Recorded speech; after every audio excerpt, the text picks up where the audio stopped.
পাথরঘাটা যেটা তরফপুর ইউনিয়নের ভিতরে অবস্থিত, এখানে নদী খননের কাজ চলিতেছে।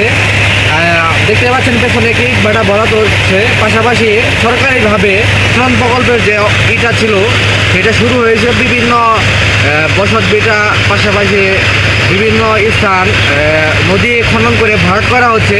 এটা সম্পূর্ণ ফ্রি সরকারিভাবে। সংযুক্ত থাকুন, ধন্যবাদ।